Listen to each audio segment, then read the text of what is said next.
have the key if that's what you want. We dropped it in the little bin. But that didn't do the trick. As a joke, we started running just to see if he would too, and he did. We stopped, and so did he. We stood still. And so did he. At first it was funny, maybe it was just a joke. But as we got closer to my friend Eddie's house, we were starting to discuss if we should reveal where he lives to this guy. He had been following us for at least 5 blocks now, so if it was a joke, it had gone far enough. Eddie's parents were both home, so we felt safe to go inside. Apparently, Eddie's front door was broken, whatever that meant, so we had to go run back. We jokingly waved at the douchebag still following us and walked to Eddie's backyard, shutting the gate behind us. Wiping our feet on his welcome mat on the back door, we heard the gate open. The man emerged from behind the side of the house and began walking towards us once again. This time, much faster. Eddie opened the back door and called to his dad, telling him to get his gun. This seemed to grab the masked man's attention. He slowed down, turned his head to face Eddie. Eddie's dad emerged, angry as hell, and aimed his pistol at the masked coward. He raised his hands up and cried out for him not to shoot, that he's only 27. Eddie's dad told him to get lost and never come back. And the next time, he wouldn't think twice about pulling the trigger. Personally, I wish Eddie's dad had made the guy get on his knees and take off the mask, then call the police. That guy got off too easily. For all we know, he could have been armed as well. We contacted the haunted house attraction, and they informed us that they had no such employee dressed in a pig mask.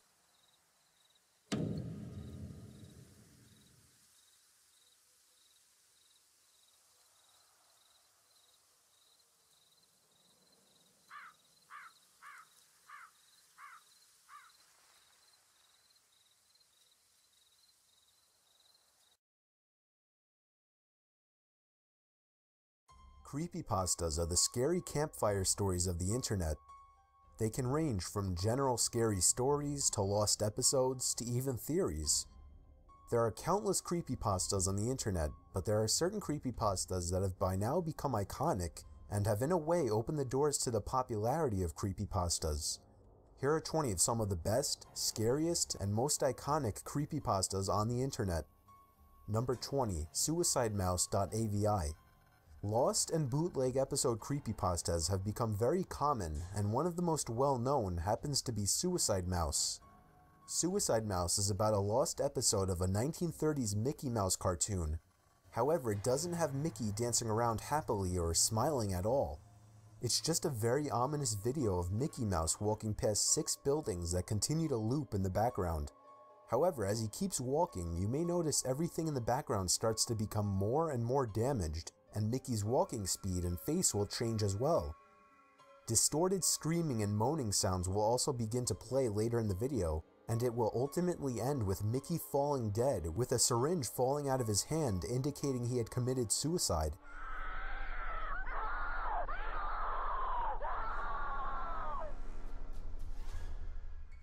What makes this creepypasta special is that it was one of, if not the first lost episode creepypasta, and that it also comes with a disturbing video to go along with the story.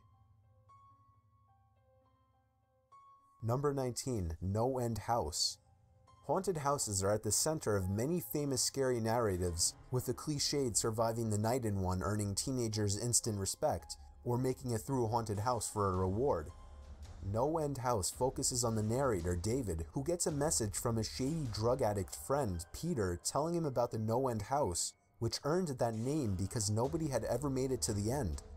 $500 is offered to whoever can survive a trip through its 9 rooms of torture, a challenge that the narrator, David, readily accepts. The first few rooms start out innocent, being described as resembling the Halloween aisle of Kmart.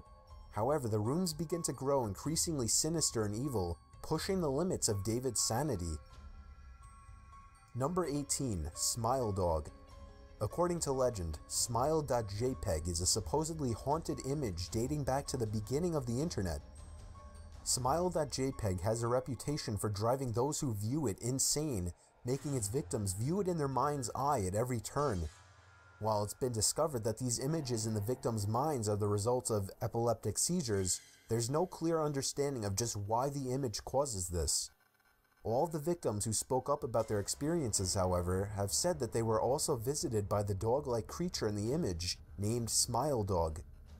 When in these dreams, the only thing the victims can do is watch and listen as Smile Dog tells them that the only way to end their torment is to spread the word by sending somebody else the picture.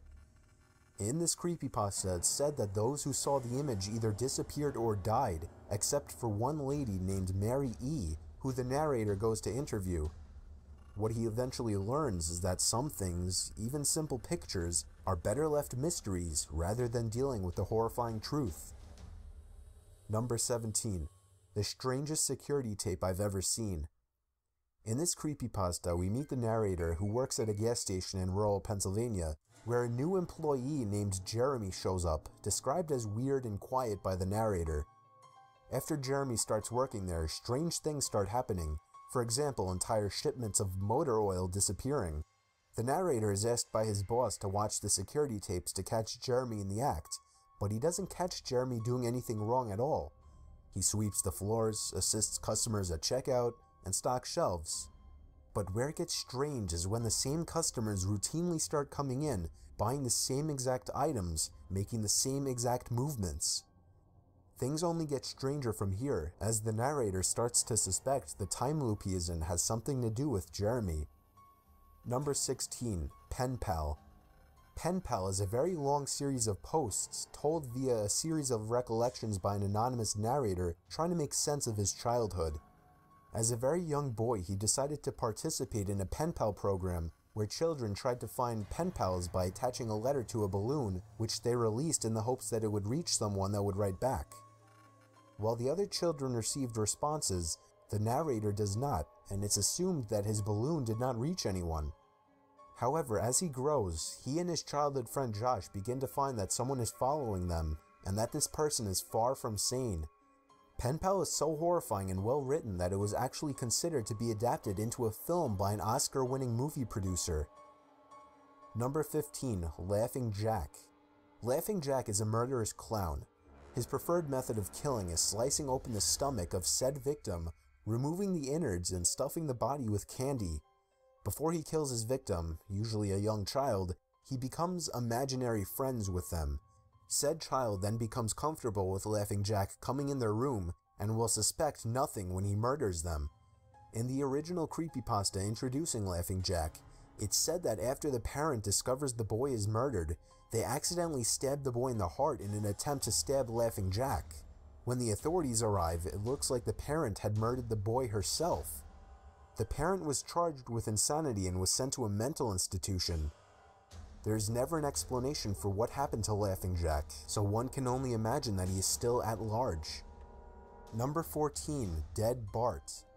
One of the better known and more believable lost episode creepypastas, Dead Bart is a creepypasta story about a lost episode of The Simpsons in which Bart dies after falling from an airplane. The narrator of the creepypasta confronts Matt Groening, one of the creators of The Simpsons, about a lost episode that everybody affiliated with the show refuses to acknowledge. Groening gives him a website address and begs him to never speak about the episode again. When the narrator visits the website, he finds nothing but a download link which contains the lost episode. In the episode, Bart breaks the window on a plane and is sucked out. After his death, his family apparently sits at their kitchen table and cries for an entire year before going to visit his grave.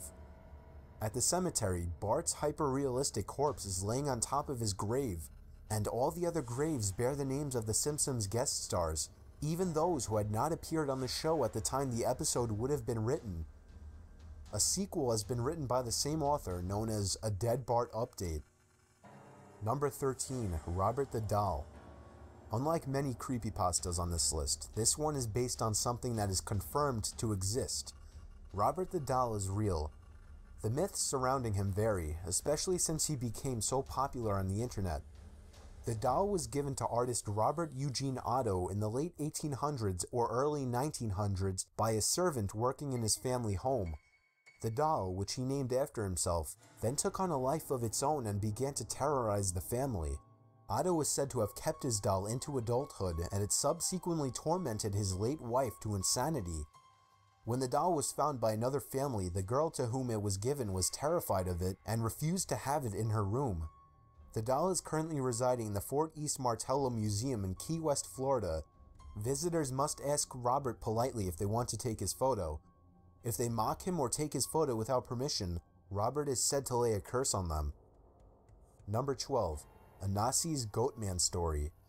The story follows a teenager who goes down to Alabama to be with his extended family. While he, his cousins, and their friends are camping out in the woods, they see a strange figure, the Goatman, jerking about and spouting gibberish as it follows them. They spend the rest of the night in fear as the Goatman stalks and harasses the group, terrorizing the teens into a frenzied state of paranoia. Number 11. The Rugrats Theory. There are so many genres of creepypastas, one of the big ones being theory creepypastas, and the Rugrats theory is the most well-known and also the most believable of those. The theory is that the Rugrats never existed at all, that they were actually just figments of Angelica's imagination. It may sound far-fetched already, but if you read it yourself, you'll see that in the story's credit, the pieces could fit together. Number 10. The Slender Man. We've all heard about the Slender Man by now. Originating as an internet meme created by Something Awful Forums user Eric Knudsen in 2009, the Slender Man has since become a huge part of the internet, as well as opening the creepypasta world to many. For those that don't know, the Slender Man is a being who looks like a man with extremely long, slender arms and legs. He also appears to have 4 to 8 long black tentacles that protrude from his back at will. Despite the fact that it's rumored that he kills children almost exclusively, it's difficult to say whether or not his only objective is slaughter. Oftentimes it's reported that he can be found in sections of woods, and these generally tend to be suburban. He also has been reported seen with large groups of children, as many photographs portray. It's commonly thought that he resides in woods and forests and preys on children. He seems unconcerned with being exposed in daylight or captured in photos.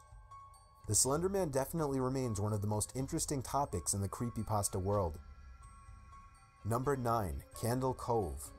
This story is presented in the format of a message board conversation among numerous participants who managed to piece together their memories of an undocumented children's TV show about a young girl named Janice and her imaginary band of pirates with dark personalities. No information or history of the show could be found online, making the story stranger. As the dialogue progresses, a handful of posters come to the eerie realization that they have had the same nightmares from watching the show. And even more, it's discovered that the show these posters thought they were watching when they were kids only consisted of 30 minutes of static, as when one of the posters in the conversation asked his mom if she remembered the show, she recollected his sitting in front of the TV watching static for half an hour. What makes this creepypasta stand out is that it doesn't come with just a text story.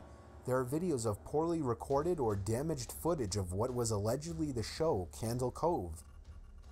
Number 8. Normal Porn for Normal People. This urban legend starts off with a standard chain letter urging recipients to visit the website normalpornfornormalpeople.com because it was for the quote-unquote good of mankind. Naturally, having such an intriguing URL, many decided to check it out.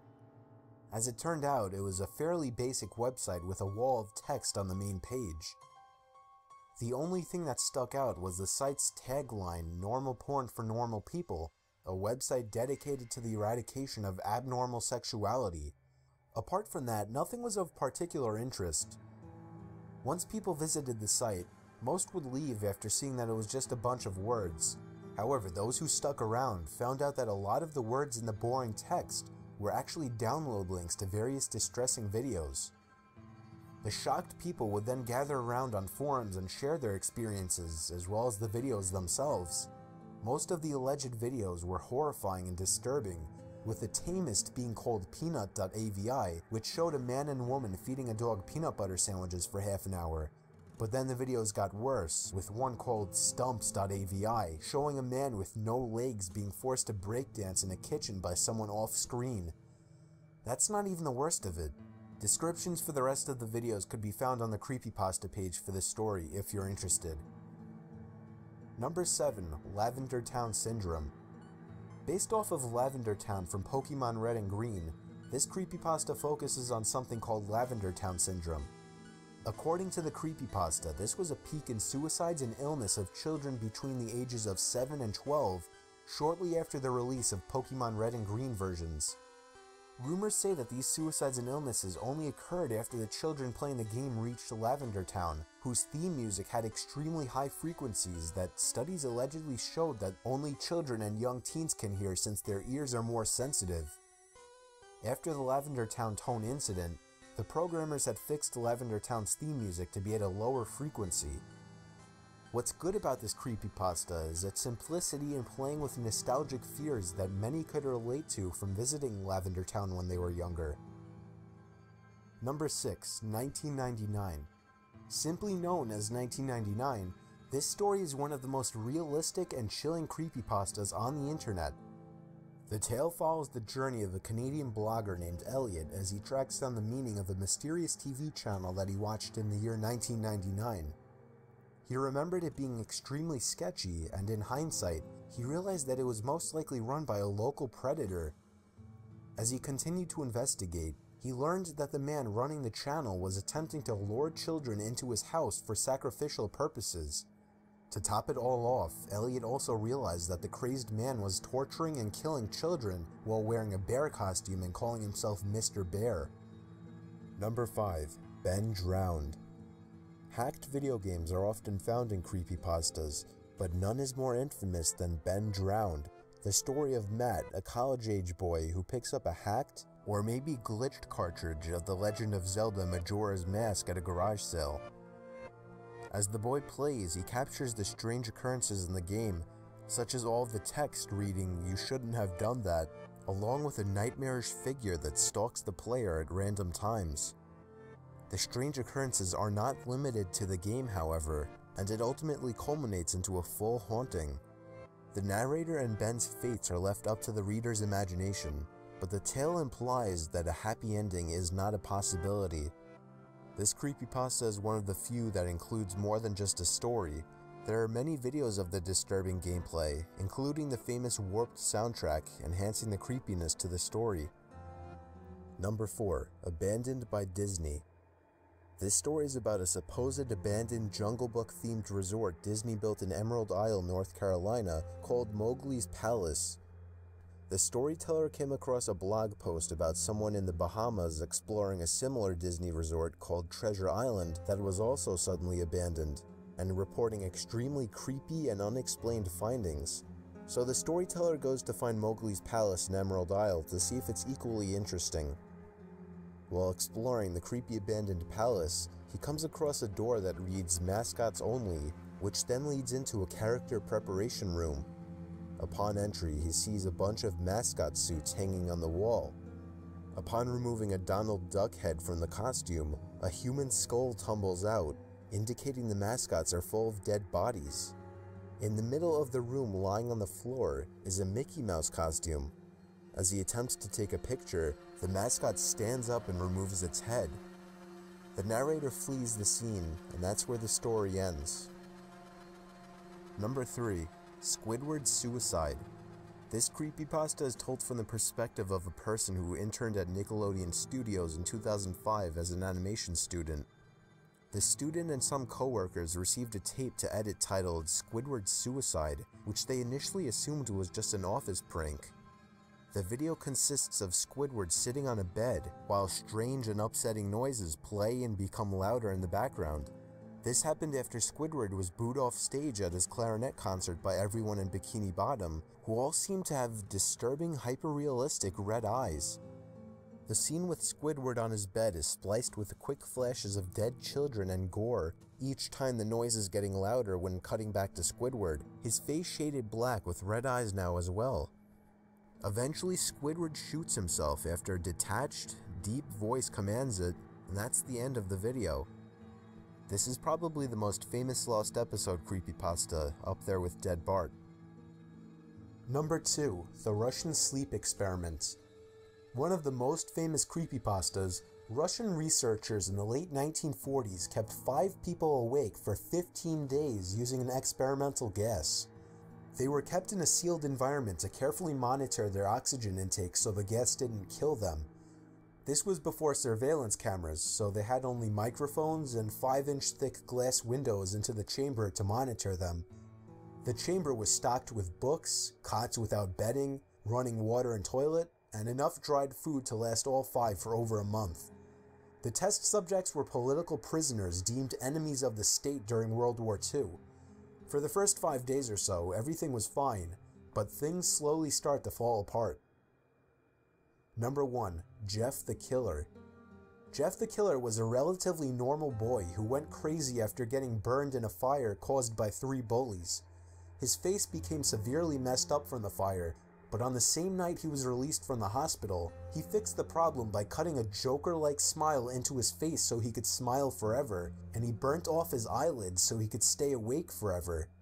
Something inside Jeff snapped that day, killing his own family, even his brother that he was so protective of earlier in the story. After killing his family, Jeff ran away, and according to the story, legend has it, Jeff is still out there, and the last thing a person hears before he kills them is "go to sleep."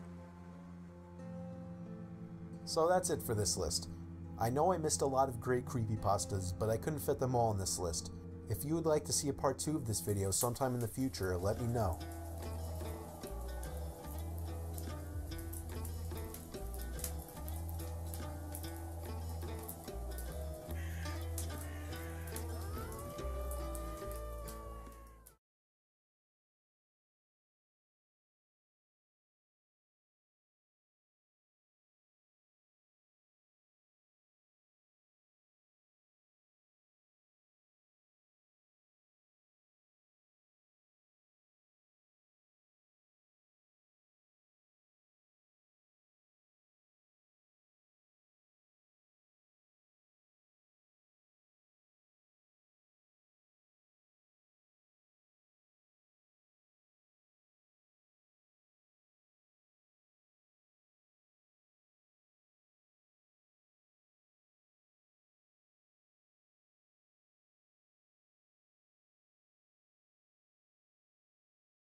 This video contains disturbing content, violent content, jump scares, and sudden loud noises.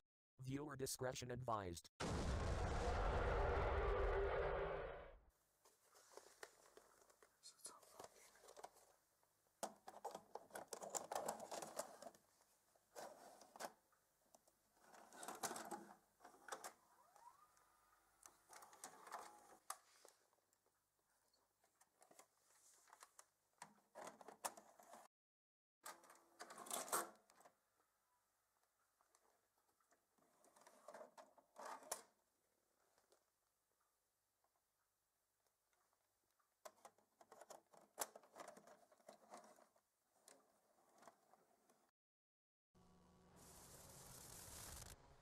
Creepypasta, a term that grew out of the 4chan terminology copypasta, for copy and paste text that goes viral.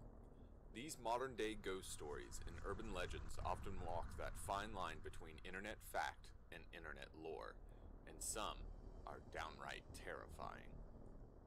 People around the world share their bizarre and terrifying stories, hoping that the tales will gain popularity and become classics, often quoted or cited by horror fans and frightened netizens.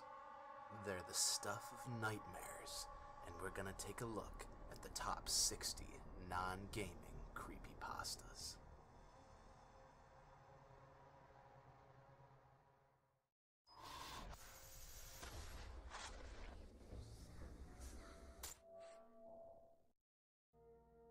The Hangman. The Hangman was a poem written by Maurice Ogden in 1951 and first published in 1954 in Masses and Mainstream magazine under the pseudonym Jack DeNoia. Its plot concerns a hangman who arrives in a town and executes the citizens one by one. As each citizen is executed, the others are afraid to object out of fear that they will be next. Finally, there is nobody remaining in the town except for the hangman and the narrator of the poem. The narrator is then executed by the hangman, as by then there is no one left who will defend him. The poem is usually cited as an indictment of those who stand idly by, while others commit grave evil or injustice, such as during the Holocaust.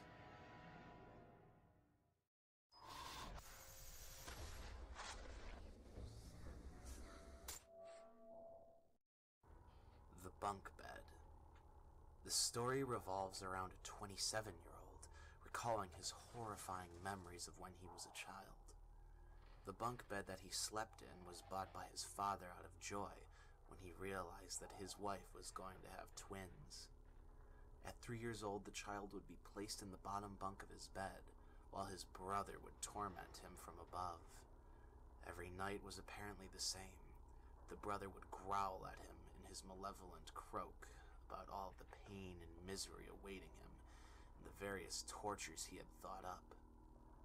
It was later revealed that his brother had sadly died whilst his mother was giving birth, and his parents would refuse to talk about it. Now as an adult, he explained that he can finally sleep only if he takes pills, and was glad he didn't have to see him because he was on the top bunk.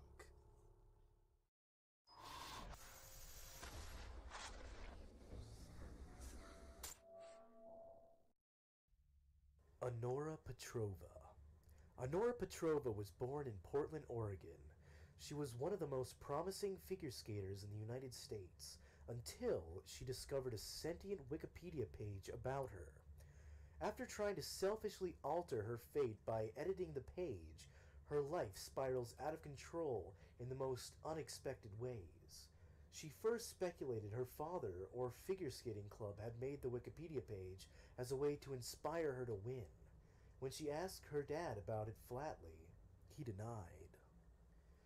Strangely, when she would check her Wikipedia page for competitions, it consistently and accurately predicted her subsequent victories at every tournament. She wanted to win a chance at the Olympics so bad that when it came time to try out for the sectionals, she decided to cheat and influence her Wikipedia page. When she tried to update the page, Instead of displaying what she wanted, it had wrote horrible statements. Honora was banned from the competition for attempting to sabotage the other team's skates, which she denied. It began to become clear that the Wikipedia page predictions were coming true. It should be noted that the administration at Wikipedia was not aware of this page, and it is speculated that only Honora had access to it, or she fabricated the story. The page continued to have horrible descriptions of her, from one tragedy after another. It said her parents ended up in a terrible accident, and she would be penniless. When Honora tried to contact her parents after reading that particular page entry, she heard nothing but laughter at the other end. When she eventually viewed call records from her parents' phones, it did not show the calls she tried to make to them. Honora became very despondent and reclusive. She eventually received a settlement for her parents' death and moved to Switzerland. While in Europe, she abandoned her habit of checking the page and started to become a success in her craft again. Unfortunately, before an audition for the ice circus, she relapsed into her old habit of checking the page to see possible results. It read that she would die friendless and penniless on the day before the audition, and the predictions came true.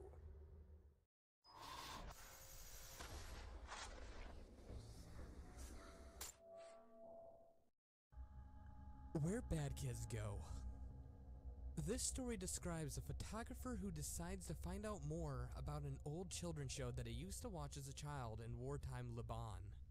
From what he remembers, the show relied on very graphic imagery and scare tactics to keep kids from misbehaving.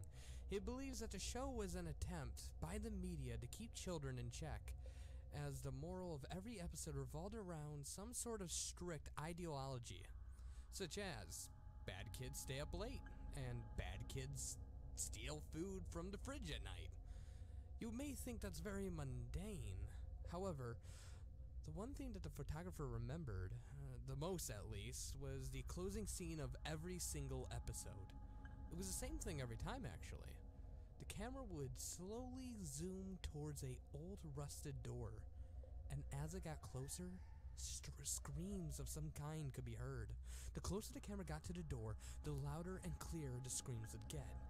When the screaming couldn't get any worse, an Arabic text read, "That's where bad kids go," signifying the end of the episode.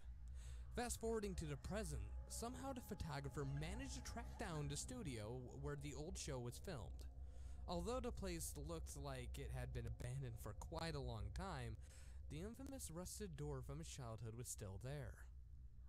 He then discovered beyond the door lay a small room which was covered in traces of blood, feces, and bones, and what scared him the most is that beyond all that, in the middle of the room, was a caged microphone which hung from the roof.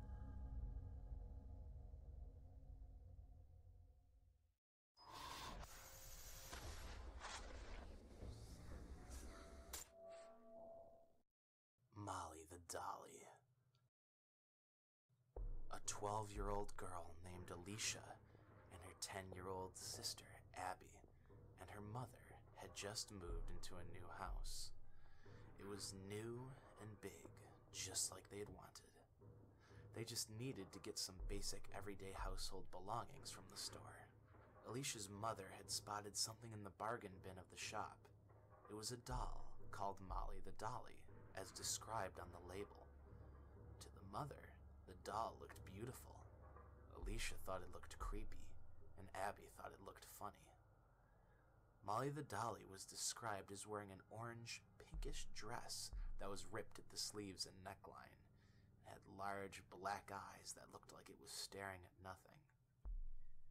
The mother paid for the doll, and when they arrived home, she placed it on the mantelpiece.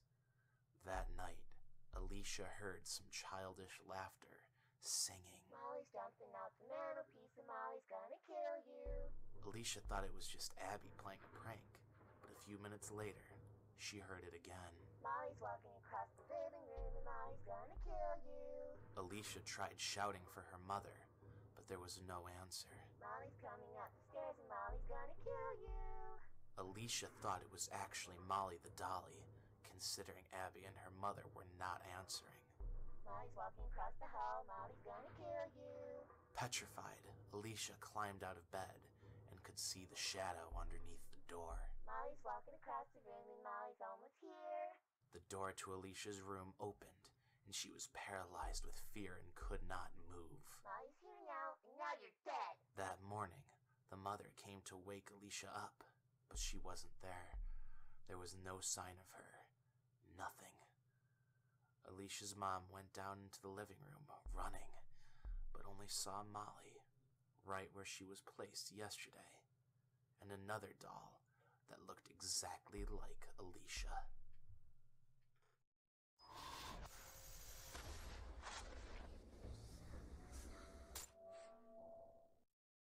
The Angel Statue.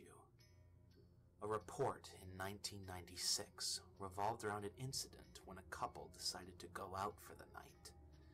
They called up their usual babysitter to come and take care of the kids. When the babysitter arrived, the children were already asleep, so she decided that she could pass the time by watching some TV. However, the only TV that had cable was situated inside the parents' bedroom, so she called them to see if it would be alright with them. The parents agreed, but then the babysitter asked if she could cover up the angel statue which was situated in the room, as it made her feel pretty nervous. Upon hearing this, the father instructed her to immediately get the kids out of the house and call the police, because they did not own an angel statue. At this point, it was unclear whether the babysitter and children did manage to escape the house, as several variations of this story exist.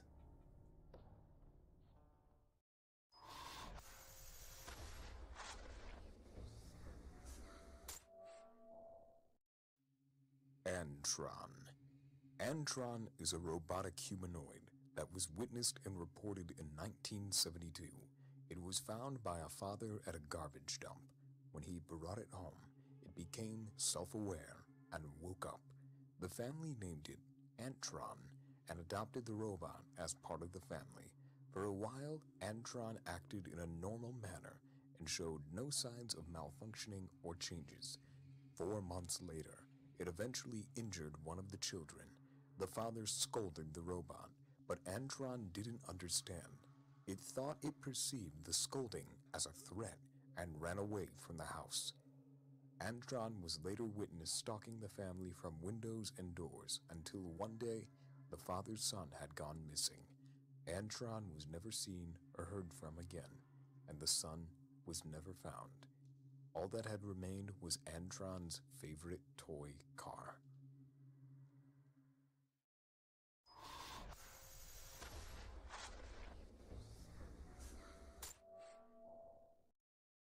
Eyeless Jack. Eyeless Jack had been reported as a strange humanoid figure wearing a black hoodie and a blue mask with black holes for eyes. Eyeless Jack had been found to attack victims and remove their kidneys, sometimes even murdering victims without drawing attention. One of the reports involved 2 people who had heard noises from outside their house. Upon investigation, they could not locate the noise.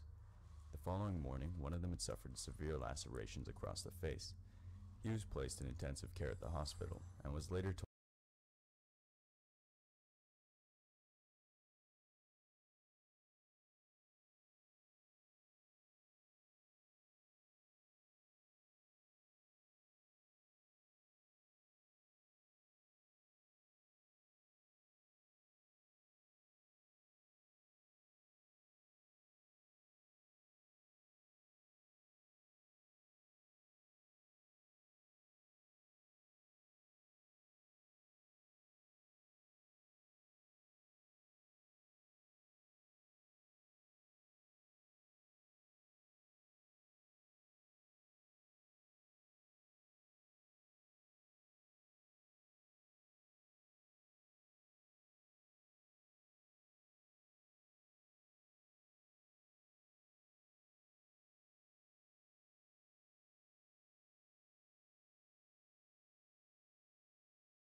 revealed the following day that his kidney had been removed, even though no staff had operated on him.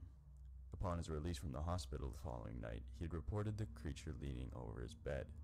The victim said he had tried to get up and take a picture of the creature with the camera when it had lunged at him, clawing at his chest.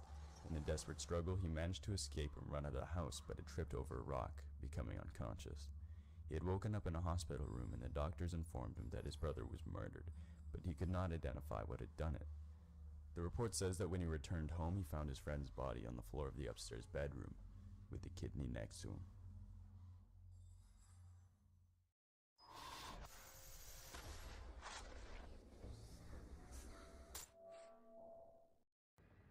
Toby.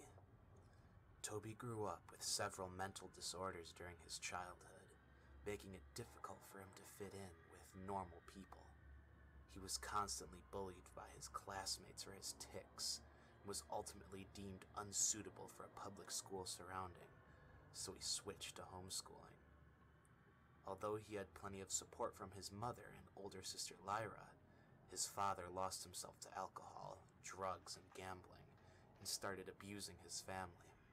When Toby was 17, he and his sister were involved in a tragic car accident, resulting in Lyra's death. Toby's symptoms began to worsen because of this. He lost his appetite for food, and slowly began to lose his memories, and was less social than before. The Slender Man started to repeatedly stalk Toby afterwards in an attempt to turn him into a proxy, by slowly giving him strange visual and auditory hallucinations. Toby eventually gives in to the voices in his head and violently murders his father. In a desperate attempt to escape the police, he sets his neighborhood on fire as a distraction, but was quickly surrounded by the flames. He was about to give in to his inevitable death when the Slender Man saved him as he was about to black out. When Toby woke up, all of his memories of the past were taken by the Slender Man, as he became a local proxy.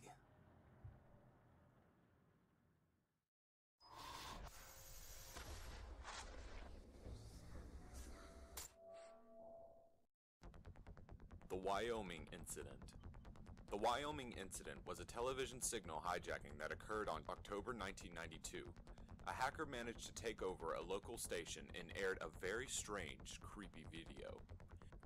It was reported as being extremely disturbing and included black and white, disembodied heads and various poses.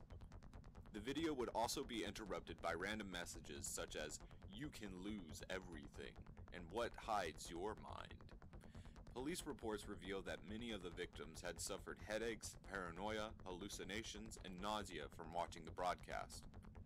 The FBI found that the audio in the video was played at a frequency between 17 and 19 hertz. The Wyoming incident did not make national headlines, and it was heavily regulated by the government. The hijacked station received numerous phone calls from viewers who wondered what was occurring for the duration of the station being targeted. All phone call conversations that were recorded have been seized by officials. Neither the hijacker nor any known accomplices have ever been found, caught, or identified, which leaves the incident unsolved.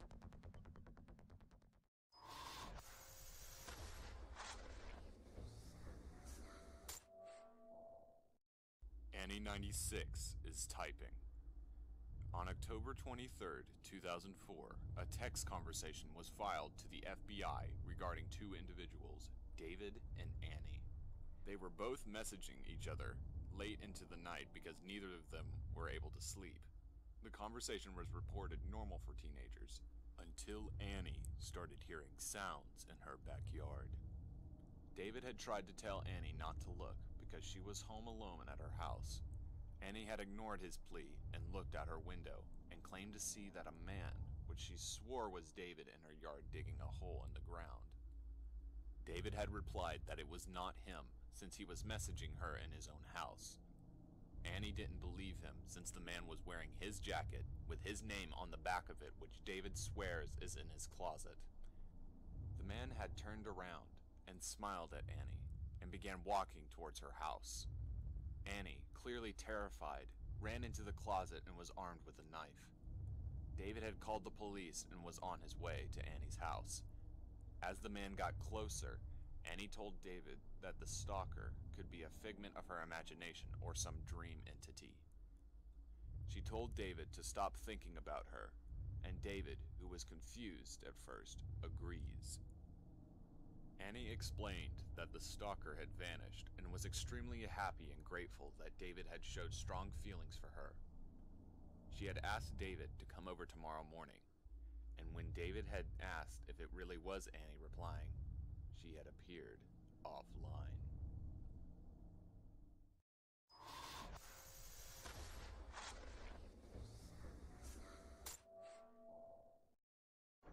The Girl in the Photograph. The girl in the photograph is a mysterious picture that claims the lives of victims. In the picture, she is described as beautiful, wearing a dress with tights on and red shoes. The photograph of her shows her making numbered signs, but these could be interpreted as hand gestures towards the camera. Anyone that touches the picture instantly wants to know more information about the girl in the photograph. The victim will ask around, demanding to know who she is, but will not get the results they are looking for. At night, it's been reported that giggling can trance the victim to dangerous locations, such as a road, rail track, or construction site. If the victim is killed, the photograph will change its hand gesture to show how many victims it has fooled.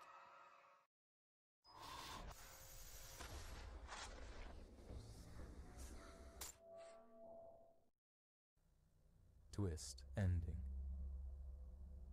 Twist Ending is a story about a writer called David who would receive fan mail which would include manuscripts of certain amateur writers.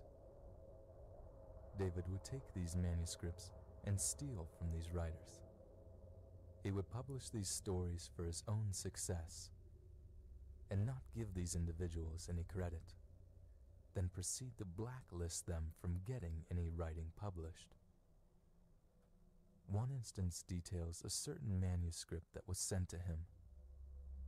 David enjoyed the script and guessed what the twist ending was before he could get there. The last few pages of the script were sealed together, and it took some force to pull them apart.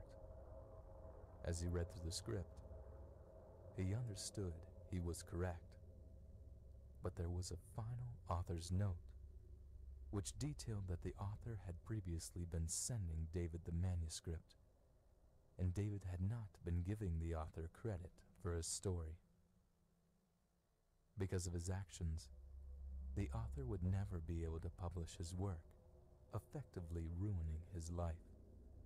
As a final revenge, the author filled the last 2 pages with arsenic poison, a deadly infection, which slows down a victim's heartbeat until it eventually stops.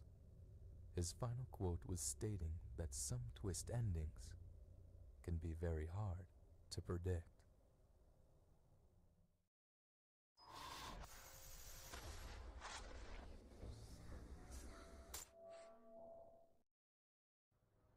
Nails.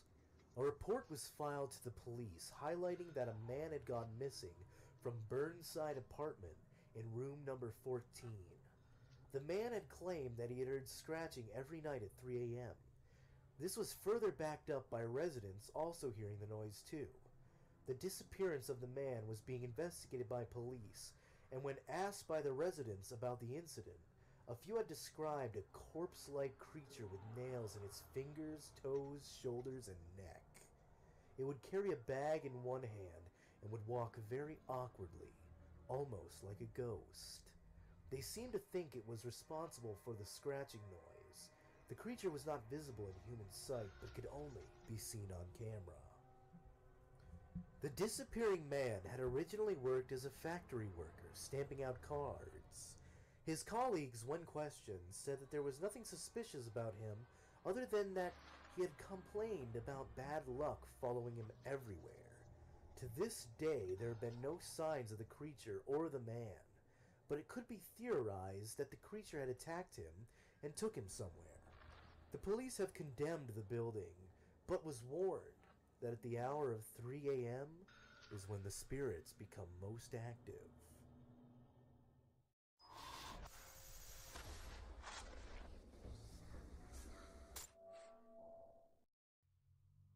The thing that stalks the fields.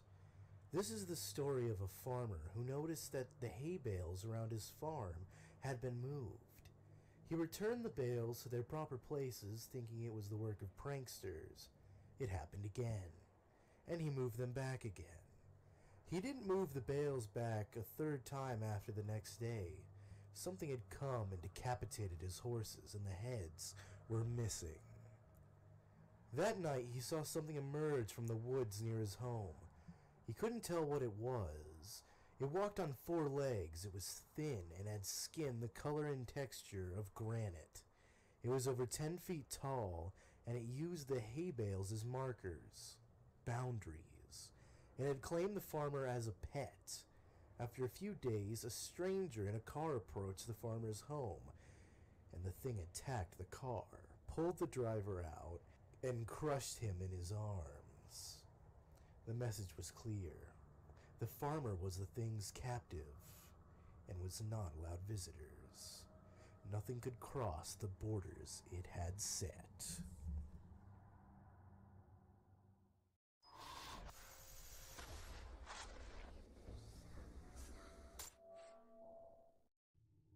Out with the bang.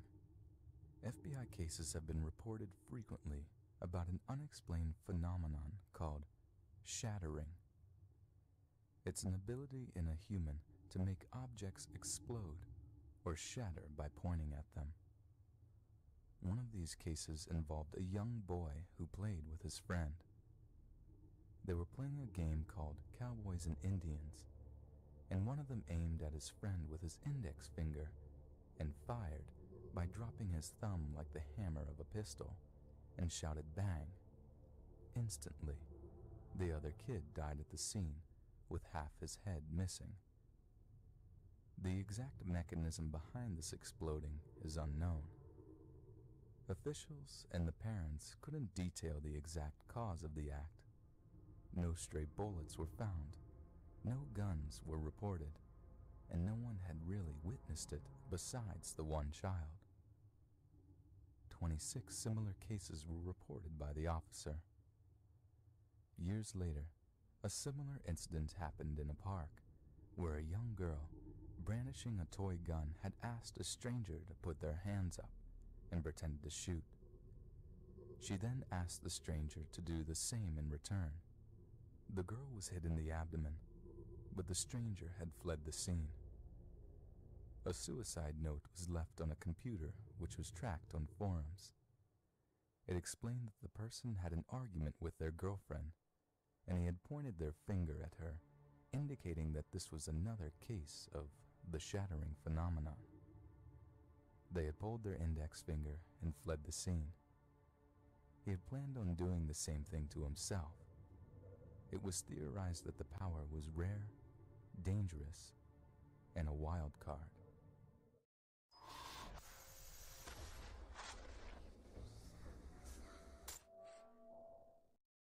The Suicide King. Cards are filled with symbolism about history.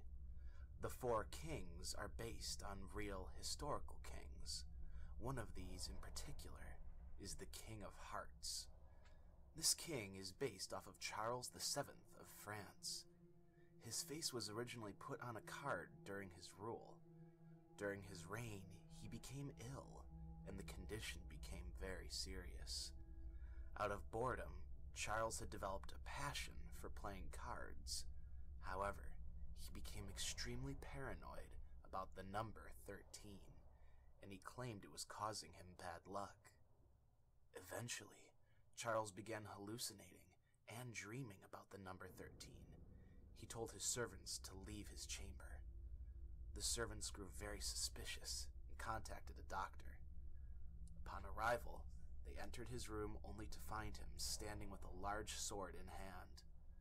Charles then spoke and said, "They have showed me the truth of 13, and it is not meant for mortal eyes." And just like that, he thrust the sword into his head. After this, the picture of him on the cards was changed to show him committing suicide.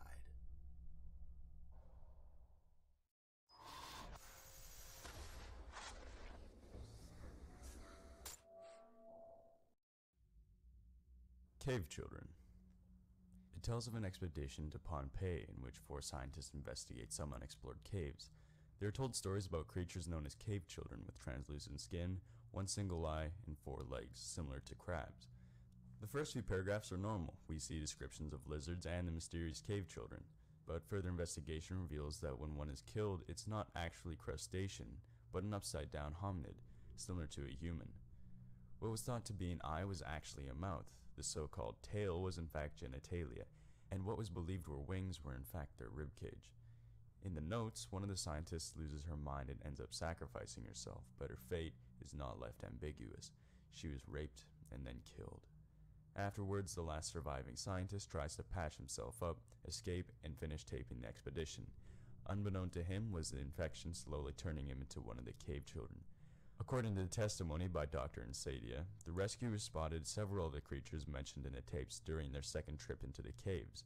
On the 4th trip, when this tape was found, they opened fire on one which approached their party, scaring it away. They described this last as stouter than the others, and what it appeared to be bandages wrapped around its arms.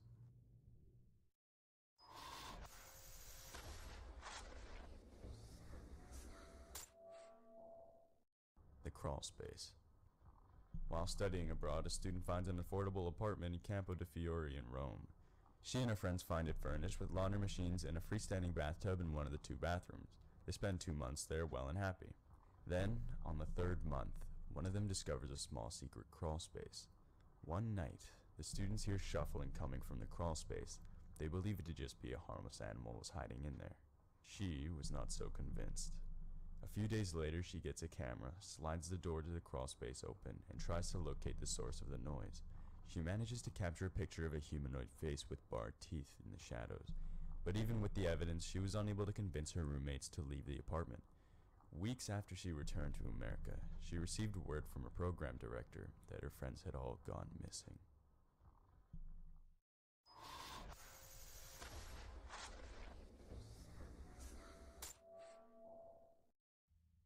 The passenger. Police were called to attend an accident where a bus driver had driven off the road. He remembered very little of what took place. The last thing he recalled was a woman paying her fare before passing out. There was no memory of driving the bus on the final leg of its journey, nor did he possess any knowledge of the hooded passenger who had smashed the driver's cabin. Ruby, who was riding the bus at the time, said she had witnessed a passenger sitting next to her, wearing a dark green hooded jacket that even tried to attack her. She had not noticed the passenger get on the bus or even see them sit down next to her. She had just appeared there. She further went on to explain that the hooded passenger had turned to face her and revealed black eyes, a deformed mouth, and a cold, rattly breath. The hooded passenger had touched her, and Ruby had proclaimed it felt like ice. She had said that when the bus had crashed and the driver was knocked out and the passenger had tried to attack her, she had managed to escape the bus, however, by finding the release button for the doors. The police found no evidence of the passenger. It was as if the hooded figure had vanished without a trace. Police had found 2 words scratched onto the seat reading, "Not yet." Whether this was made by the hooded passenger is a mystery.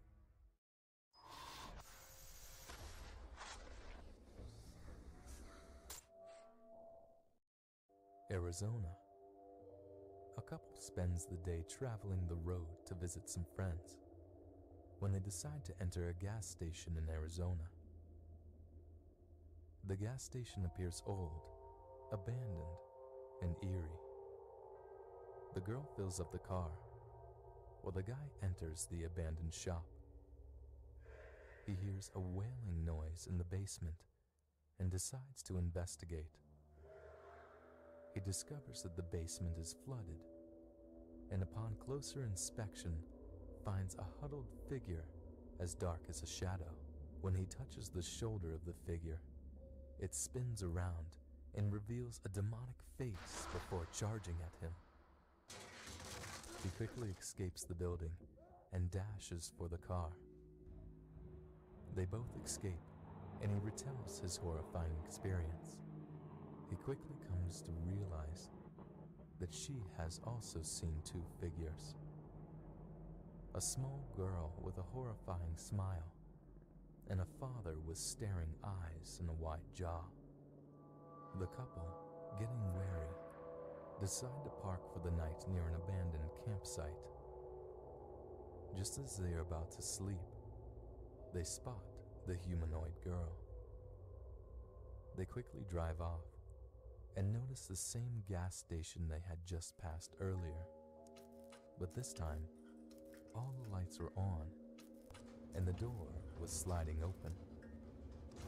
Further and further they drove, with entities following them. They eventually reach their house and barricade themselves in, ignoring the voices and bangs from around them.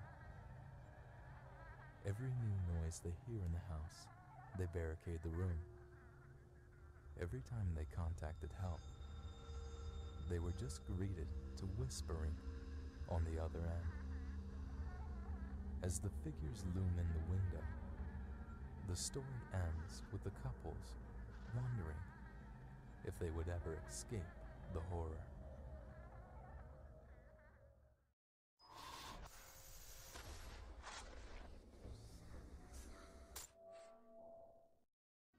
Thumps. Thumps is a creepy story which details a man and a woman both waking up in a small barren room together. They're both confused as to what's happening, but then they begin hearing these thumps in a room. The man begins to have violent images flash through his mind, and overcome with the flashes, they both pass out. However, when they wake up, they find food waiting for them.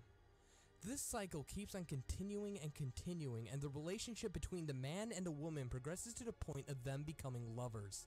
The thumps and the flashes intensify, and they both welcome the noises and the flashes almost like an addiction to them. The flashes decrease, and they both begin to go on the edge. His lover commits suicide, and he is left alone.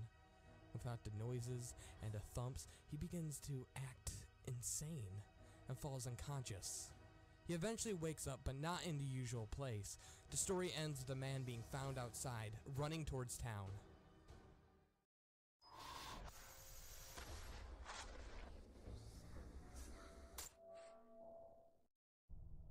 Stay in bed. Forced out of his regular hotel by an influx of attendees to a car show, the narrator booked a room at the Stay-In in a rural area around the Nevada-Arizona border, about 20 miles south of Las Vegas. Nothing was really amiss when the cheerful clerk checked him in and gave him his room key. She warned him that he must stay in bed after midnight. Chuckling, the narrator agreed.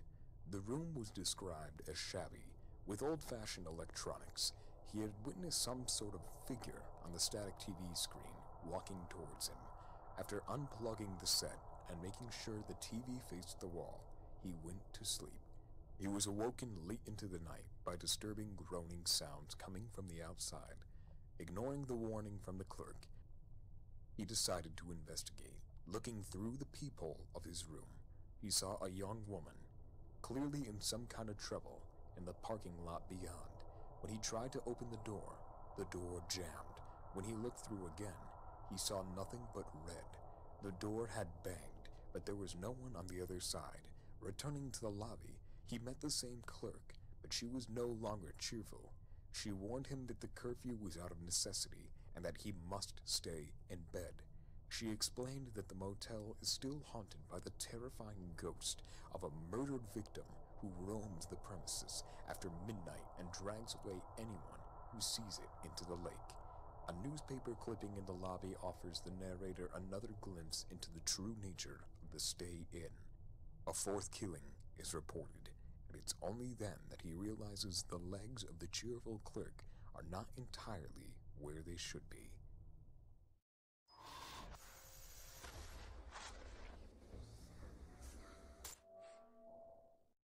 Doors. Doors tells a story about a narrator who is adopted into a loving family. His mother was kind and would let him watch TV with her, and his father was strict and would often discipline him, such as the restroom incident.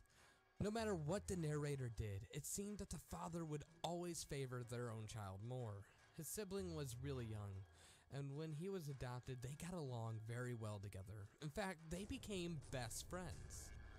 Because of the lack of bedrooms, he would have to sleep in the same room as her, but on the floor. One night, he realizes a killer has broken into the house. The narrator is clearly terrified of the ordeal and is a witness to the gruesome murders that unfold. The killer does not seem to be startled by him, and he grins with a yellow toothy smile. As the killer wanders the place with a razor, he takes a hold of one of the family members that mean oh so much to him and disappears behind a door. As the narrator makes as much noise as possible to try and alert everyone for help, he realizes that he can't give chase. Sadly, he starts whimpering, only to look down at his own paws.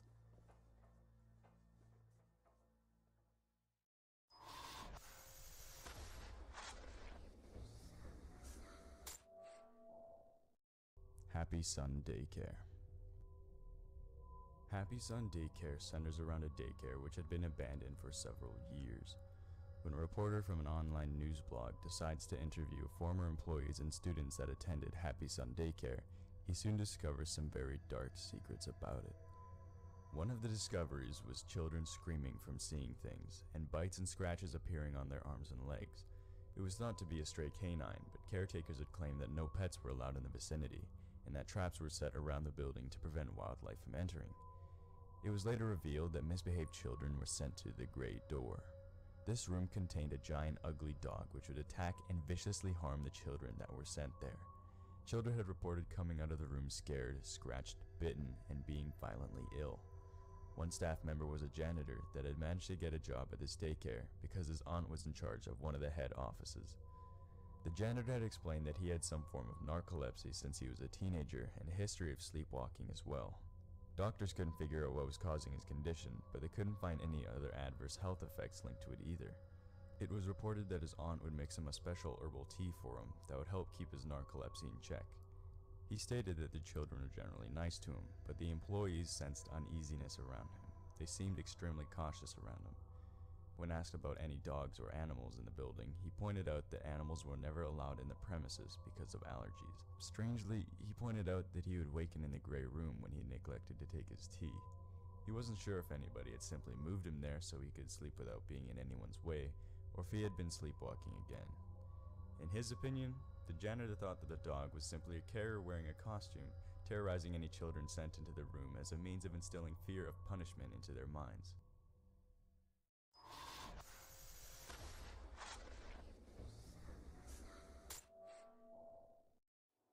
Through the Trees. On September 15th, 1983, a famous tale was told about a mysterious creature called the Seed Eater. It was described as a bird-human creature that roams forests, stalking children and abducting them to be part of the legend. The man explained that he saw the creature in front of his yard. Around the same time, 2 weeks later, he heard tapping on his window. The Seed Eater had apparently spoken to the man, asking for children to devour. Once its wish was granted, the Seed Eater eventually ate him. The Seed Eater is believed to force men to kill and store children for it to eat, and will eventually eat them. As it states, the children aren't doing the trick anymore. The Seed Eater is found in many places across the world like China, New York, Turkey, and New Jersey. The creature goes on a hunt every few years. If anyone interferes with the hunt, the Seed Eater will attack them too. It sometimes, although extremely rarely, will attack adults as well.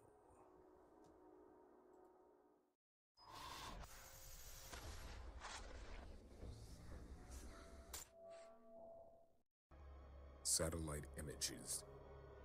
Google Earth and Google Street View reveal some incredible things. It's been uncovering a new dimension of reality since it came online. One user had experienced the world through browsing Google Maps. visiting places such as London, Paris, Japan, and going on virtual tours. But then, he began spotting something in particular. A brown-haired woman with a gray bag and red sneakers. He sees her in Tokyo first, then in Paris, then Berlin. On another day, he sees the mysterious woman again in Sydney, Zurich, and Hong Kong.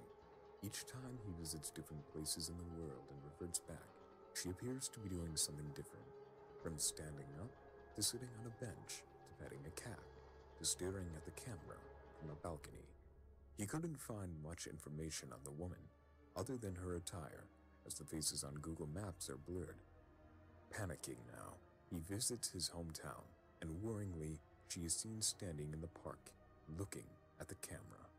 Terrified by the strange, seemingly ever-present woman, he exits out of Google Maps altogether, vowing never to use the tool again.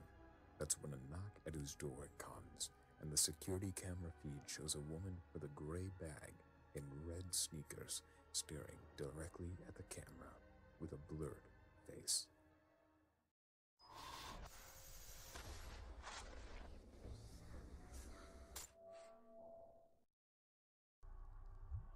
The Woman in the Oven. During the summer of 1983, in a quiet town near Minneapolis, Minnesota, the charred body of a woman was found inside the kitchen stove of a small farmhouse. The video camera was also found in the kitchen, standing on a tripod, pointing at the oven. No tape was found inside of the camera at the time. Although the scene was originally labeled a homicide by police, an unmarked VHS tape was later discovered at the bottom of the farm's well, which had apparently dried up earlier that year. It showed the woman coming into the shot, setting the oven, climbing inside, and then closing the door after herself.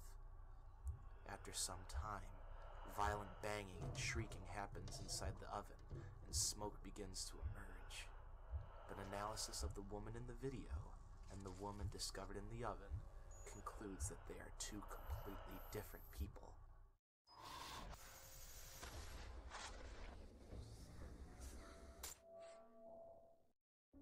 Anomaly. The narrator of Anomaly is an average guy working at a small publishing company, holding down an office job that's likable enough. The projects he gets are pretty normal, turning out the sorts of books that people buy for gifts and coffee tables. That's until he gets a pitch from someone with a series of photos he wants compiled into a rather non-traditional volume. All of the photos are anomalies, showing something otherworldly or unexplained. The photos are so valuable, in fact, that rather than sending them all to be processed, the client insists on sending them one at a time. When one comes back, he sends the next. When he gets a better offer from someone wanting to buy all the photos, the publishing project is terminated. Lawyers get involved, copies are seized, and most of the photos are wiped from their computers, with the exception of a few, which the narrator explains, has to be seen to believe. The photographs in their stories are chilling. There's a blurry photo of children, taken before a 1908 fire that killed them all. There's a hooded figure with a snarling dog on a leash, and a photo that was recovered from a man's camera after his mysterious disappearance. A possible image of the Axeman of New Orleans, evidence of the cave-dwelling cryptids, a photo of a Danish family later killed in a terrible accident, and more. There are 14 photos in all, and it's not immediately obvious what's out of the ordinary, which makes Anomaly all the more creepy.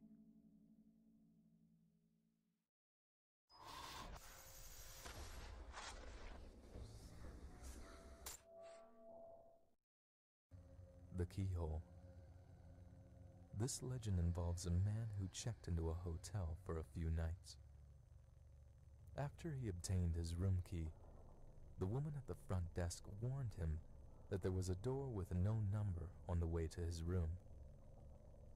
She explained that the locked room was used for storage, and she also warned him not to go into the room, or even look inside. The man, although intrigued, went straight to his room without asking any more questions.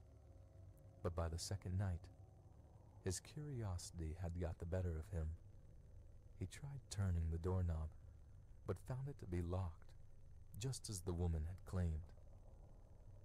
Not to be deterred easily, the man proceeded to peep through the keyhole.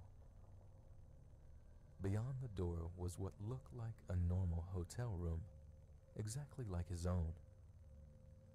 However, in the corner stood a very pale woman, with her head resting against the wall opposite the door. On the third day, the man decided to look through the keyhole again. This time, all he saw was the color red. Nothing else, just a constant, deep shade of red. Maybe the woman had suspected that someone was spying on her and had blocked it with something. The man decided that he would ask the woman at the front desk. She asked if the man had looked through the keyhole. After he had confirmed that he had, the woman proceeded to tell him the whole story. Many years ago, she said, a man had murdered his wife in that very room, and her ghost now haunts it. Her ghost is said to be very pale, except for her eyes, which are bloodshot red.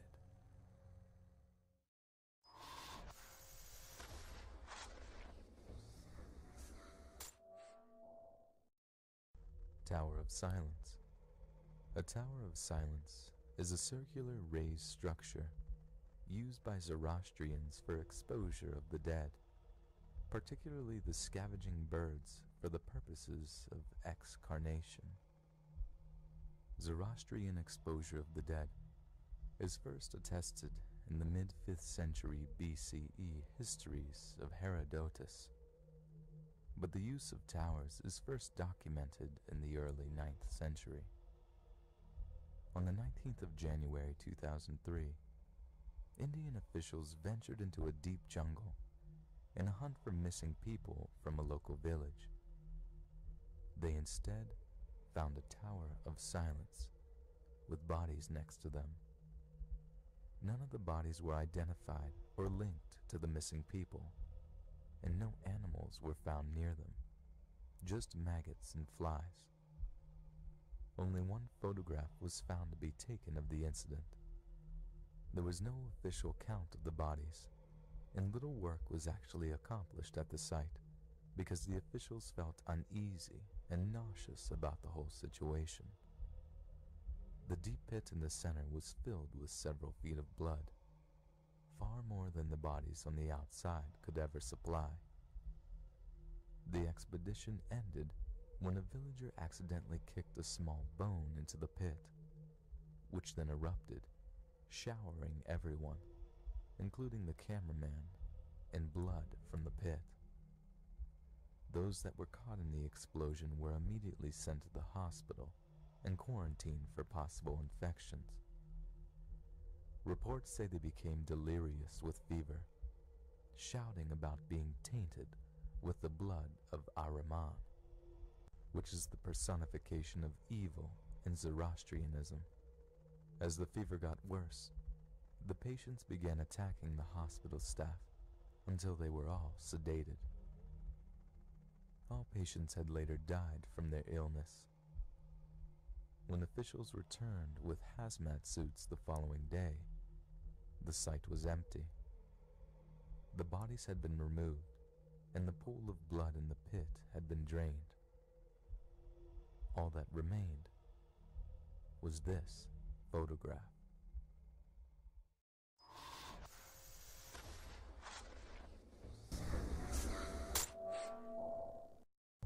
Annabelle. Annabelle was the focus of a case that paranormal investigators Ed and Lorraine Warren took part in during the early 1970s. It's been stated that this is one of the most unusual cases of a possessed object, along with Robert the Doll. In 1970, a mother purchased an antique Raggedy Ann doll from a hobby store. The doll was a present for her daughter Donna on her birthday. Donna at the time was a student in college, preparing to graduate with her nursing degree, and resided in a tiny apartment with her roommate Angie, who was also a nurse. Pleased with the doll, Donna had placed it on her bed as a decoration and didn't give it a second thought until a few days later. Initial signs showed that something was amiss. From time to time, Donna would notice that the toy seemed to have changed position slightly, but simply attributed it to a jostling of the bed or something equally mundane. As the weeks passed, however, the doll's erratic movements became more troubling, and both Donna and Angie became genuinely alarmed when they returned home to find the Raggedy Ann doll standing upright and leaning against a chair in the dining room. At times, Donna would leave the doll on the bed only to find that it had mysteriously migrated to the living room and was now sitting on the couch with its arms and legs crossed. In other instances, Donna would leave the doll on the couch only to return home to discover it was now in her bedroom with the door closed. This is a thrilling tale and a long one, but we don't want to spoil it, so we urge you to read this one for yourself. Let's just say that Annabelle can be found at the Warren Occult Museum in Moodus, Connecticut. Annabelle is reported to still move about occasionally and is known to make growling noises at unsuspecting visitors. The 2011 film The Conjuring brought new interest to the Annabelle doll case, and the success of that film eventually led to the 2014 spin-off film, Annabelle. Go see it. It's terrible.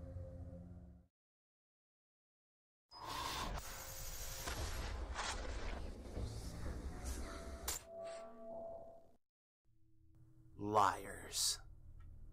There was once a guy named Jimmy who lived in a local neighborhood.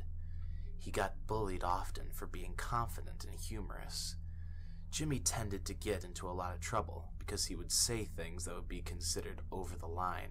Jimmy had told a cruel joke to another high school student called Brett, who had retaliated by cornering him in the science room. Brett was with his other friends too, and they had stolen some formic acid from the store cupboard and threw it in Jimmy's face. Jimmy, in agony, was finally attended to by paramedics. Brett and his friends were questioned about the incident by the principal, and they had refused the attack, stating that Jimmy was seen in the room himself, meddling with the acid. When he was discharged sometime later, he would not respond to anyone with anything other than the word liars. His social life gone, unable to smile or even crack a joke anymore, he secluded himself in his room and began planning. Sick, vindictive thoughts started appearing in his mind. He would get them all, one by one. Brett had received a VHS package in the mail. When he viewed it, he saw his friends mangled, beaten, and injured, with the words liars written on their backs. One was tied to a chair. As the camera cuts out, it restarts again, and they're shown walking in the cold outside the woods, and Jimmy appears and growls liars before the tape ends. Brett, who is clearly terrified, tries to run out of the house, but is immediately knocked down. Jimmy is standing over him and pours acid on his face.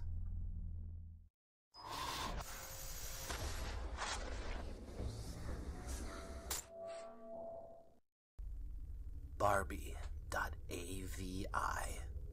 Barbie.avi is a story that first surfaced on 4chan's X board.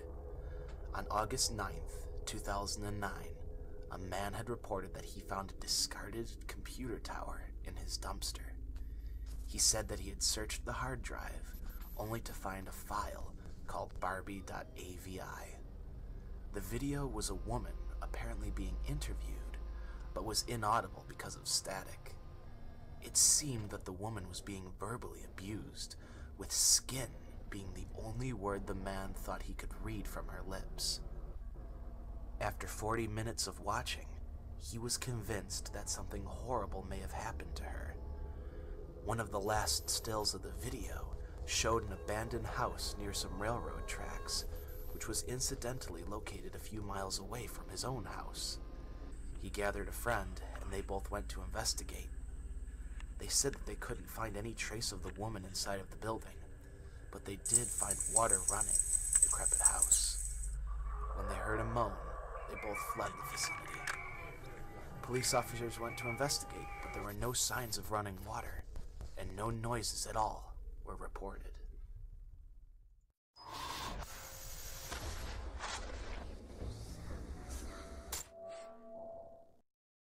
Laughing Jack. Laughing Jack is what is known as a clown known for being murderous. His preferred method of killing is slicing open the stomach of said victim, removing the innards, and stuffing the body with candy. Before he kills his victim, he becomes imaginary friends with them. The child is then comfortable with Laughing Jack coming into their room and will suspect nothing when he murders them.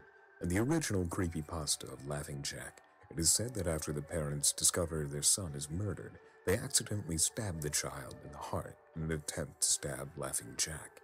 When the authorities arrive, it looks like the parent had murdered the boy themselves. The parent was charged with insanity and was sent to a mental institution. There was never an explanation for what happened to Laughing Jack, so we can only imagine that he is still at large. Since Laughing Jack is some sort of supernatural entity or semi-divinity, he is able to make use of magic, able to animate children's toys in their room and control parallel worlds similar to an abandoned circus.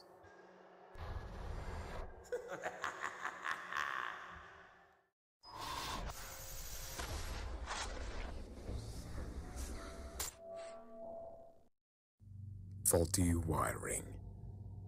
A strange case was told where an individual had believed his residence to be haunted. He complained about his electrical devices, such as the fridge, washing machine, rattling and making violent noises more than usual. There were never any complaints or incidents reported at the apartment, and it was thought the noises were just his old appliances. He had explained that he frequently heard noises such as scratching on the walls, thumps in the night, but there was one instance where the power had cut. He went to seek help from the maintenance office, complaining about the power outage and whether he knew of any missing belongings. They both ventured into his apartment and discovered a spy camera behind his air conditioning unit. Wire and cables would branch off to move more tiny cameras, hidden in vents, one even wired into the eye of one of his pictures. The engineer had dug his way through the wall to the source of the cables. A few weeks had passed, and the man received a box at his mother's doorstep. It was unlabeled, but it had contained everything that was missing from his apartment. It also contained a dirty, ripped piece of paper with a message, "I like your new place much better."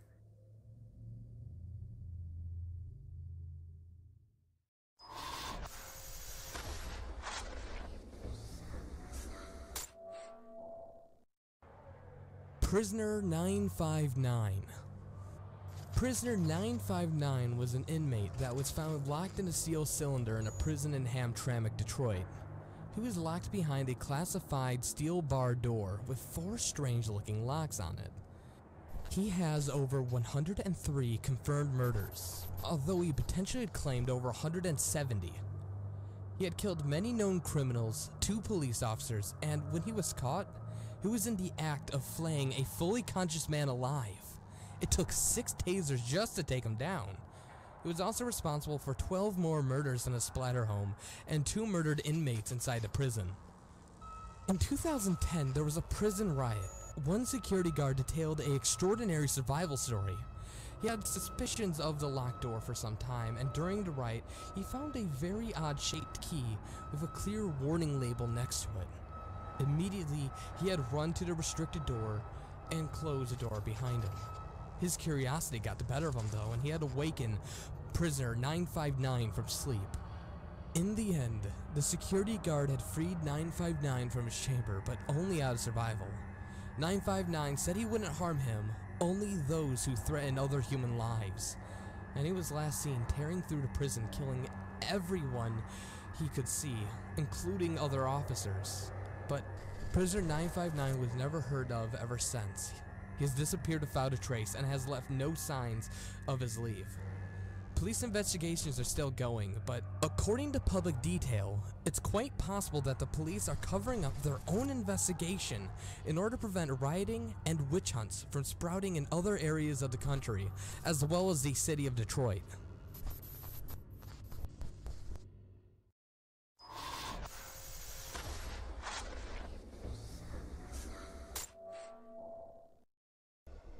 Room Zero. Room Zero was a bomb shelter during the Cold War in the 1960s. It was large enough to hold the average patron number the theme park received daily, and was stocked with enough rations for them. The author was trying to get more information about Disney parks, since he saw something he wasn't supposed to see, and thinks he is being followed. Park workers have said they have seen Mickey Mouse silhouettes everywhere. Secret clubs that allow reckless behavior, and seeing strange people with gas masks that have Disney characters on them. Room Zero was used once in an attack. Employees were put into the shelter, and many witnessed strange things. Ear-piercing screams were heard in the pitch blackness of the room, yet no one was making any noise. When they went to investigate, no sound was coming from the shelter. A week later, it was decided that the shelter be buried under layers of cement. All the air ducts and generators were removed.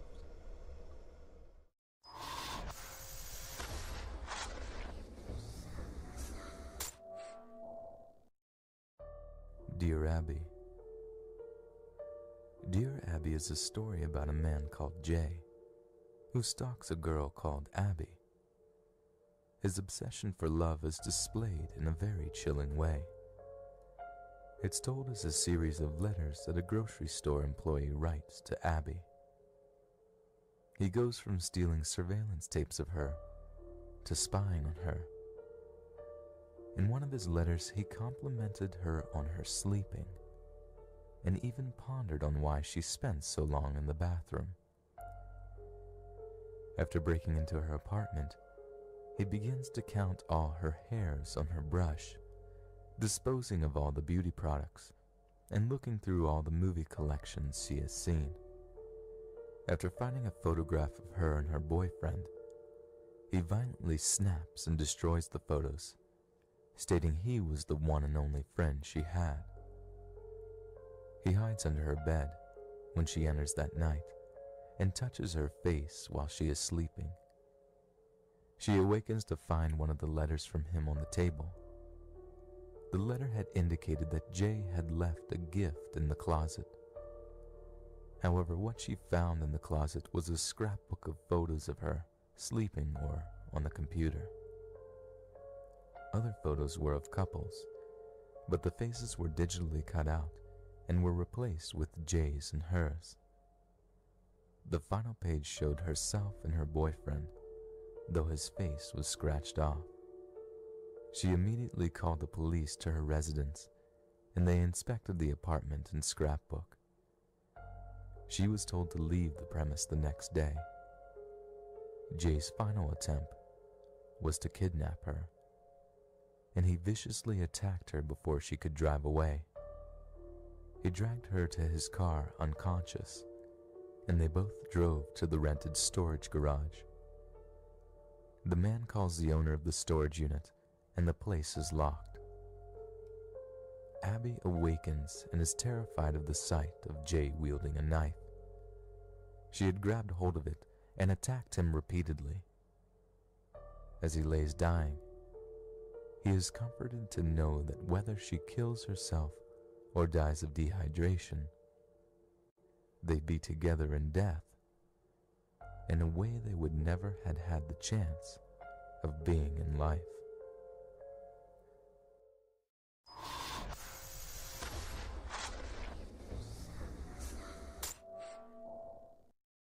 Storage Room 6. police were called to the death of a plumber found at storage room 6 of a company which cannot be named. Sebastian Marquines was arrested in conjunction with the murder of the plumber.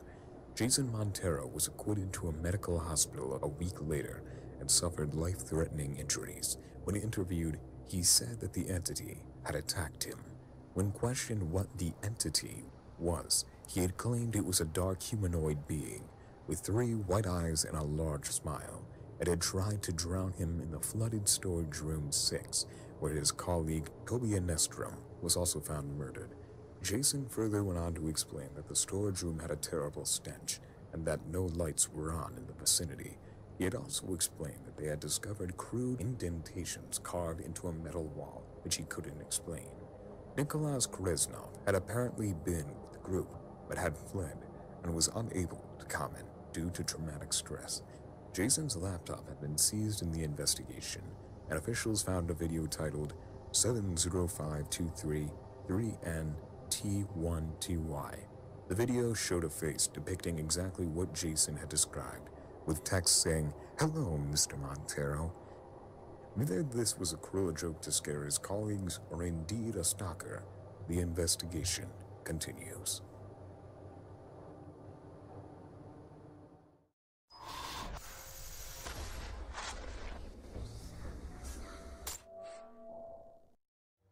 Children's playground. This children's playground had a very odd incident attached to it. This playground featured rows of swings, slide, and a snake-like set of tunnels that weaved in and around the playground, providing a maze for the children to lose themselves in. There was even a functioning merry-go-round. The story involved 3 kids, and they're each respectively named Michael, Billy, and Tom. One of the games they played was called Murder.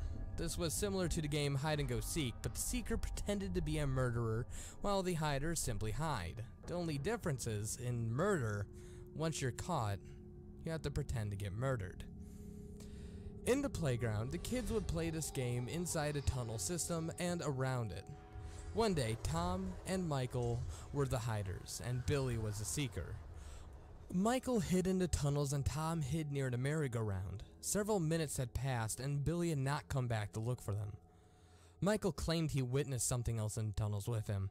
It was a figure described as a scary, very dirty man with tattered clothing and a scraggly beard with yellowed and black teeth. He claimed that this figure was stalking him. Michael, clearly terrified, managed to hide from the man who was too big to move throughout the tunnel system. The police found him much later with his parents waiting outside the maze of tunnels. Billy and Tom's fate were not so lucky, however. They were found brutally murdered and mutilated in a nearby skip, with their skulls cracked and glass found in their backs. It seemed that this homeless man had won their little game.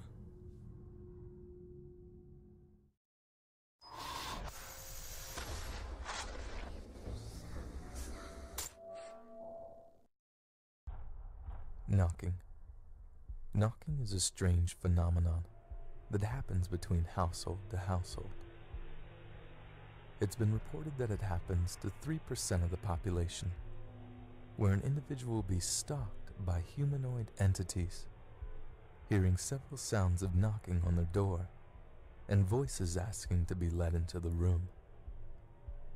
One reported case was an individual called Stephen, who grew up with this strange phenomenon. When he would venture into different rooms, he would hear frantic knocking and voices asking for the door to be opened. Several times he would witness outlines of people through his window. He never opened the doors to all the voices, and it was only when he was in his 20s that the knocking was reported as becoming much more violent.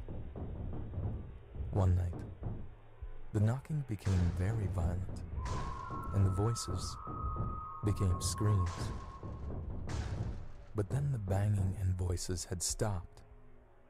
He had tried to open the door, but it was locked. It said, when he peeked through the keyhole of the door, his hallway wasn't there, but instead a lone classroom with a small boy Stephen tried calling for him, but the boy ignored him, saying he was in detention and wasn't allowed. Stephen finally understood. He had met the hell that the knocking people had made.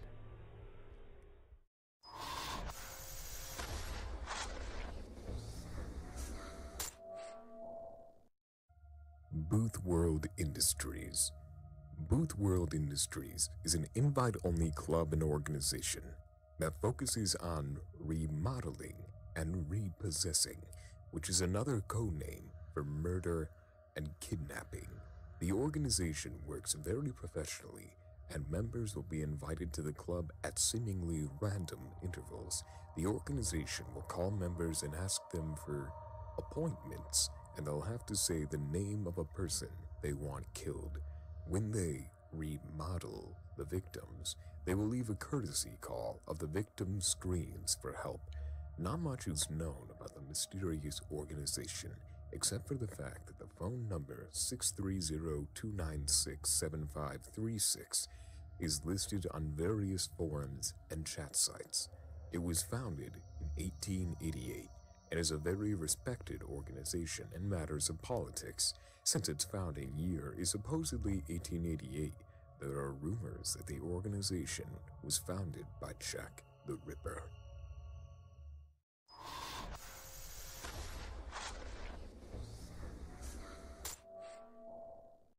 Shut that damn door. Shut that damn door puts a weird spin on the eccentricities some older people may have. In this case, after the death of his parents, the narrator is sent to live with his Aunt Louise, who turns out not to be as bad as he thinks, with the exception that she insists that all the doors in her house remain shut at all times, though only one remains locked, the sub-basement. When he manages to unlock that door, he realizes why. In the basement is a door that cannot be closed, and something is in that room, which contains a doorway with no door. Beyond it is complete darkness, with another door at the end. The walls were covered in what can only be described as pulsating flesh. Louise didn't have the strength to cross the room and close the door, so she had closed every other door, hoping the opening and closing of all the doors will alert her when whatever is in that black room finally comes out.